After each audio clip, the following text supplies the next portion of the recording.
Well, Mary Kay, the Browns losers here in Oakland, 45-42 in overtime. Another close game, another close loss. And instead of being 2-1-1 heading home to play Baltimore, they are instead 1-2-1. And that's a big difference. Yeah, second overtime game already this season. So, wow. But who saw that coming? 45-42. Baker Mayfield, 4 turnovers, but yet he kept battling and battling and battling and still had them with a chance to win the game there at the end. Dan, you're writing about the Carlos Hyde reversed what everybody thought was a conversion on 3rd and 2 there at the end of the game.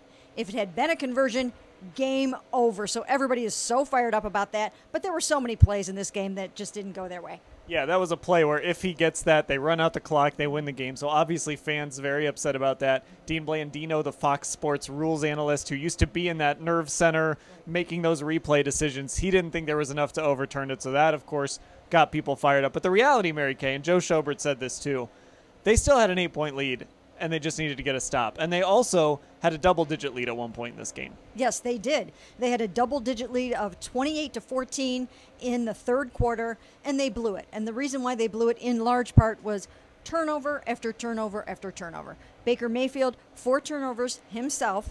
Again, like we said before, 3 of those led to touchdowns directly. 1 was a pick 6, 2 others started at the 7 and the 20. When you give up 3 touchdowns off of turnovers and then 2 field goals off of other big, huge plays in the game, you're just not going to win the game. And also, Baker Mayfield played very well, like you said, but he had the turnovers and really a couple of questionable decisions late. He threw the interception at the end of regulation when the Browns were driving, and then maybe tried to do a little bit too much on that ball to Duke Johnson. Now, we'll give credit to the defensive back who made a great play there, but, those are kind of learning experiences for Baker as well. Yeah, and, you're going to have those growing pains, but I asked Hugh Jackson about that after the game, and he said, no, I'm tired of growing pains. I don't want to have any more growing pains, which is a major reason they did not want to start a rookie this year because they did not want to have those sorts of issues and those problems. So they're going to have to go back to the drawing board and make sure, he had a fumbled snap. You can't have quarterback center exchanges that go wrong and things like that. So definitely a lot of work to do still. 45-42. It was a college game out there. Yeah. 4 hours long, overtime. This has been a wild first 4 games of the season. And, of course, we'll have everything covered from this game at cleveland.com/Browns.